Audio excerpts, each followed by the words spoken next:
Pretty good. How would you evaluate the overall performance of the D-line against BYU? You know, I think we did well playing the run. I think there was definitely lapses in there. You know, maybe some guys got tired, but I think overall we did pretty decent. I think we definitely left some stuff on the field. I mean, you know, that's what's going to happen. But they were a really good team, BYU, and they're really well coached. Their O-line's really fast, and you know, we really had to bring our A game. But I definitely think we left some stuff on the field. But I think we showed some really good stuff out there for sure. So. With Trevez out, how comfortable do you just feel about the depth of this group and how guys can step up? I feel good. I feel good. I'm confident in Joe, G, BJ, Stanley. You know, it's kind of like what I've been preaching this whole time. You know, Coach Rod coaches all the young guys so that when something like this happens, we don't have to be nervous. We can feel confident in the guys that step up, and some young guys are going to get a lot more reps, and that's good.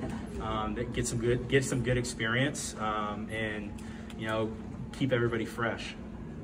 Mike, what's it like when you go up against an opponent, Colorado, coming up that had such a difficult time and put up such anemic offensive numbers in their last game? You know, I think the key is, regardless of if we're playing BYU, Colorado, UCLA, USC, it doesn't matter. You know, we really just got to go in there, play our technique, play sound, play as a team, have great communication.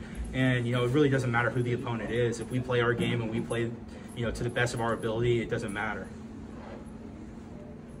Was it a frustrating experience Saturday night playing in a game that deep down, I know you guys felt like you could have won it were it not for all the mistakes? I think, you know, as a team and everybody who plays this game, nobody likes to lose. So it's frustrating to lose.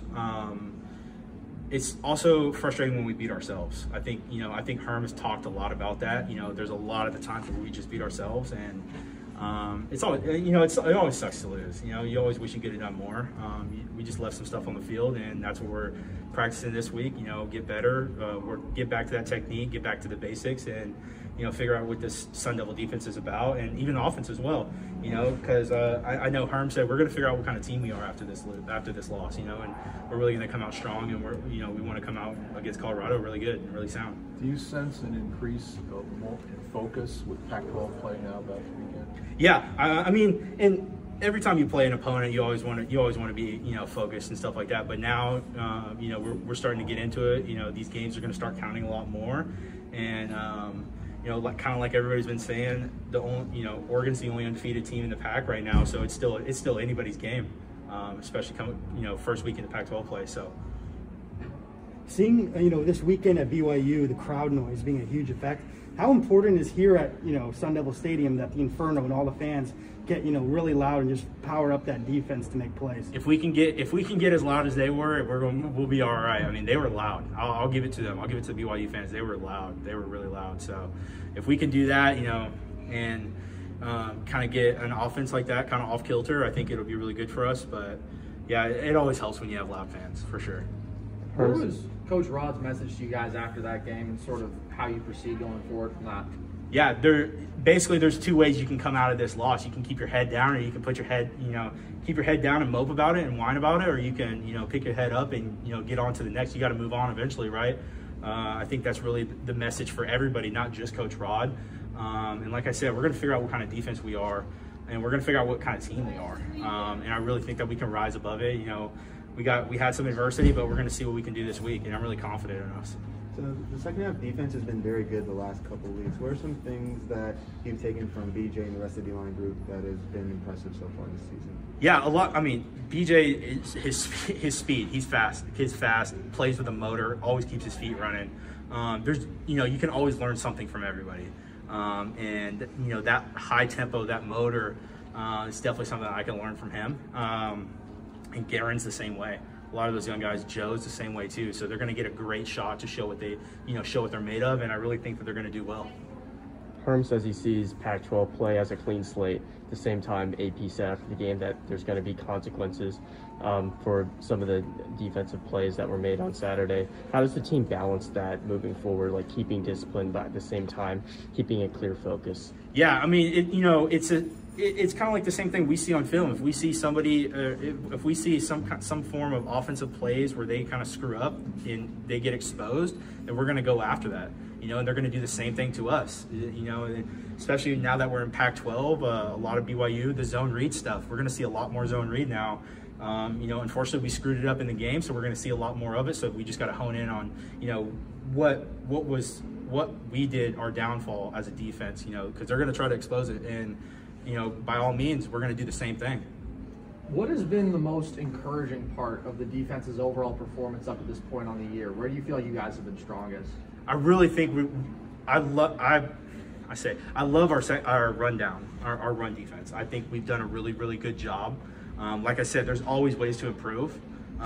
But, you know, after coming out in the second half against BYU, I think, you know, we stopped the run. You know, we try to make them one-dimensional. And that's what a lot of, AP says a lot, you know, so it hurts when somebody runs the ball over you. Like, somebody's rushing for over 300 yards a game, you know, that's not very good. But, yeah, no, I'm really happy, but I'm not complacent. I'm happy with it, but there's definitely ways to improve. What do you think about Anthony Cooper or maybe Joe Moore and the opportunities that they might have now? Yeah, they're gonna get a shot now. You know, kind of like Coach Rod has been doing since fall camp. You know, he's really been teaching a lot of the young guys. Kind of like I was saying earlier, just for this exact instance, you know, Vez is down. Now somebody has to step up, and we've been able to coach a lot of these young guys up so that now when we put them in, we can have confidence that they're going to do their job. And I think they're going to have a fantastic opportunity.